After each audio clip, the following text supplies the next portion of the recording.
नमस्ते मित्रांनो. बऱ्याच वेळा श्रीमंत असणं आणि दिसणं यामध्ये एक फरक पडतो, पण माणूस श्रीमंत असण्यापेक्षा दिसण्याकडे जास्त लक्ष देतो.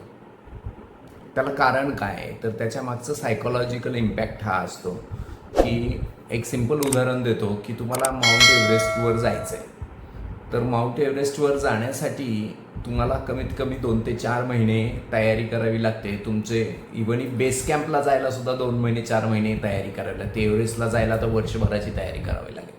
तर ते बेस कॅम्पला जाण्यासाठी जी 2-4 महिन्याची तयारी करावी लागते त्यामध्ये दररोज सकाळी 5 ते 10 किलोमीटर पळणं, त्याबरोबर डाएट फॉलो करणं, वजन कंट्रोलमध्ये ठेवणं आणि हे सगळं पूर्ण तयारी करून मग तुम्हाला तिथं माउंट एव्हरेस्टच्या बेस कॅम्पपर्यंत पोहोचता येईल. आणि एव्हरेस्टवर पोचायचं असेल तर 2 महिन्यासाठी तुम्हाला बेस कॅम्पला राहावं लागतं आणि मग वर जावं लागतं. आणि तिथं गेल्यावर तुम्ही हार्डली त्या माउंट एव्हरेस्टच्या पीकला 5 मिनिटसुद्धा उभं राहू शकत नाही. लगेच तुम्हाला एक फोटो क्लिक करायचा आहे आणि खाली यायचं आहे. मग एवढ्या सगळ्या गोष्टीसाठी वर्षभराची मेहनत करायची लोकांची तयारी नाही. माणसाला आता इन्स्टंट ग्रॅटिफिकेशन हवं आहे, त्यामुळे त्याला फास्ट सगळं हवं असतं.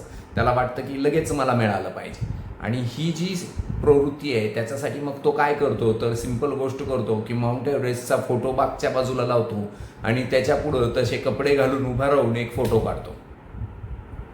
का तर हे इन्स्टंट होतं, फास्ट होतं. त्याच्यासाठी वर्षभर मेहनत करायची, 2 महिने मेहनत करायची गरज नाही. सेम थिंग माणसाच्या बाबतीत आता झाली आहे की ज्याला श्रीमंत व्हायचं आहे त्याच्यासाठी जी मेहनत आहे ती मेहनत त्याला कमीत कमी 20 ते 30 वर्ष करावी लागते. त्याच्यासाठीची धडपड करावी लागते, त्याला डिसिप्लिन लागतो. त्याचबरोबर त्याचा माइंडसेट स्वतःला बदलावा लागतो पैसे कमवण्याचा. त्याचबरोबर त्याला खर्चाला अंकुश आणावा लागतो आणि इन्व्हेस्टमेंट कन्सिस्टंटली करावी लागते दर महिन्याला किंवा डेली लेवलला. पण हे सगळं त्याला करायचं नसतं. त्याला इन्स्टंट ग्रॅटिफिकेशन हवं असतं, फास्ट हवं आहे सगळं.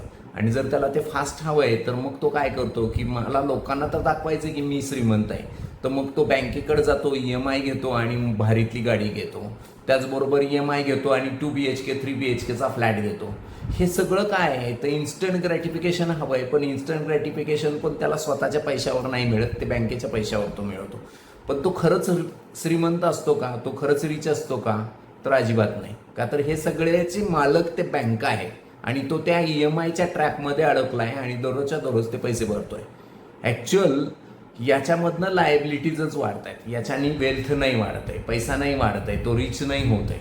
पण हे सगळं कळण्यासाठी बेसिकली गरज ही आहे की तुमच्याकडे डिसिप्लिन असला पाहिजे, तुमचा माइंडसेट असला पाहिजे. त्याचबरोबर लायबिलिटी आणि लायबिलिटीमधला आणि तुमच्या नीडमधला फरक ओळखता आला पाहिजे. त्याचबरोबर तुम्हाला नीड आणि वॉन्टमधला फरक ओळखता आला पाहिजे.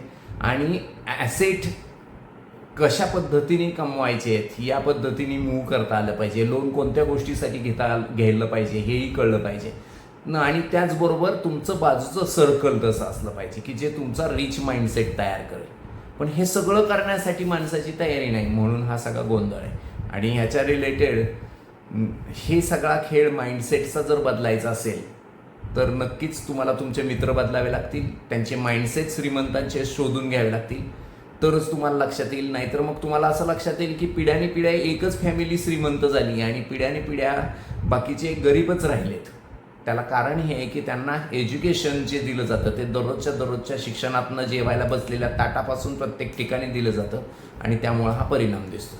तर नक्कीच आपण यावर विचार करूया आणि त्या पद्धतीने प्लॅन करूया. नक्कीच आपण रिच होऊ शकतो. आणि त्याची सुरुवात तुम्ही फक्त डेली 500 रुपये जरी बाजूला काढायला चालू केले दर महिन्याला तरीसुद्धा तुम्ही करोडपती होऊ शकतात. पण त्याच्यासाठी डिसिप्लिनची गरज आहे आणि कन्सिस्टन्सीची गरज आहे. आणि याच्याबद्दल काही माहिती हवी असेल तर नक्कीच तुम्ही नवजीवन वेल्थला व्हिजिट करू शकता. आणि अशाच माहितीसाठी तुम्ही आमच्या चॅनलला सबस्क्राईब पण करा. आणि थोडंसं तुम्हाला असे व्हिडिओ आवडले तर तुम्ही लाईक किंवा काही कमेंट्स टाकल्या तर आमचा हुरूप असे नवीन व्हिडिओ बनवण्यासाठी नक्कीच वाढेल. थँक्यू.